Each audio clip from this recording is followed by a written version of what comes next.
ሰላም የፓርስ ቀለም ተከታታዮች እንዴት ናችሁ? ሰላም ናችሁ ወይ? ሁሉ ሰላም ነው ወይ?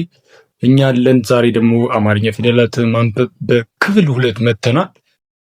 እንግዲህ አማርኛ መጀመሪያ ላይ መግቢያው ላይ መጀመሪያ ፓርት ላይ ወይም ፓርት 1 ላይ ያልነገርኳችሁ መማር ለምትፈልጉ ሰዎች በውስጥ ኢሞ ላይ፣ ዋትስአፕ ላይ እንዲሁም ቴሌግራም ላይ የቴክስት ሜሴጅ ወይም ደግሞ የቮይስ ሜሴጅ አስቀምጡልን።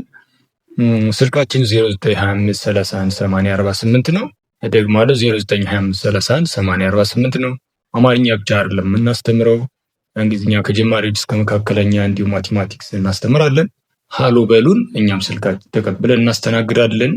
ዛሬ ደግሞ ክፍል 2 የምንቀጥለው ከረ እስከ በ ያሉትን የአማርኛ ፊደላት ይሆናል።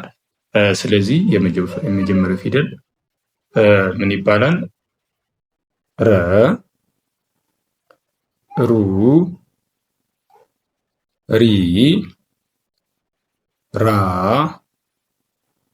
ሬ፣ ር፣ ሮ። ቀጥሎ ያለው ሰዓቱ ሰ ይባላል። ሰ፣ ሱ፣ ሲ፣ ሳ፣ ሴ፣ ስ፣ ሶ። ቀጥሎ ሸ፣ ሹ፣ ሺ፣ ሻ፣ ሼ፣ ሺ፣ ሾ። ቀጥሎ ያለው ፊደል ቀ፣ ቁ፣ ቂ፣ ቃ፣ ቄ፣ ቅ፣ ቆ። እንዜን በ፣ ቡ፣ ቢ፣ ባ፣ ቤ፣ ብ፣ ቦ እንላለን። እነዚህ ከረ እስከ በ ያሉ ድምጾች ናቸው ማለት ነው። ከረ እስከ በ ያሉ ድምጾች ናቸው። ስለዚህ እነዚህን ደግሞ ቁልቁል እናነባለን። ቁልቁል የምናነበው ምንድን ነው? የመጀመሪያ ፊደሎችን ዜን ሁለተኛ፣ ሶስተኛ፣ አራተኛ፣ አምስተኛ፣ ስድስተኛ እንዲሁም ሰባተኛ እያልን እናነባቸዋለን ማለት ነው። እዚህ ይሄ ረ፣ ሰ፣ ሸ፣ ቀ፣ በ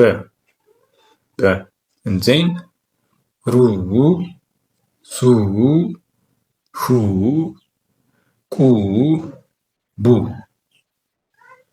ሪ፣ ሲ፣ ሺ፣ ቂ፣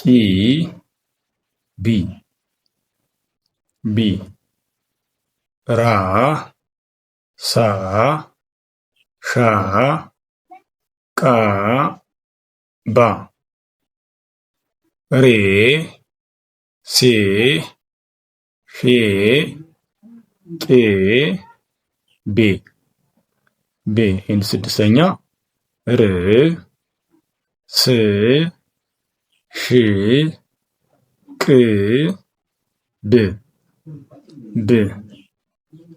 ሮ፣ ሶ፣ ሾ፣ ቆ፣ ቦ። ለዛሬ ክፍል 2 አማርኛ ፊደላትን ምንባብ ይሄን ይመስላል። በቀጣይ ደግሞ ክፍል 3 እንቀጥላለን። የምንጨምርላችሁ ነገር ሌላ ቢኖር ምንድን ነው ተመሳሳይ ድምፅ ያላቸው ፊደሎች፣ የተለያየ ቅርጽ ያላቸው ፊደሎች ስለነሱ ልዩነት እናያለን ማለት ነው። ያ ማለት ኦልሞስት ያው በዘመናዊ አማርኛ ተመሳሳይ አድርገን ነው የምንጠቀምባቸው። የትኛውም ላይ እንደፈለግን ነው እየተጠቀምባቸው ያለ። ስለዚህ የእነሱን ዲፍረንስ ደግሞ ልዩነት በትንሹ ለማየት እንሞክራለን። ምክንያቱም ፊደሎቹ እነዚህ አልፋቤቶች ማለት ነው ሬዝ ያደረጉት ከግዕዝ ስክሪፕት ስለሆነ የግዕዝ ስክሪፕቶች ስለሆኑ እነሱ ምን ማለት እንደሆነ እያንዳንዱን ተመሳሳይ ድምፅ ያላቸው ፊደላትን ልዩነታቸውን ቀጣይ ከነሙሉ ማብራሪያ ይዘን የምንመጣ ይሆናል። ለዛሬ ይበቃናል። ቪዲዮ ከተመቻችሁ ላይክ አድርጉት፣ እንዲሁም ሰብስክራይብ አድርጉት። ቻው።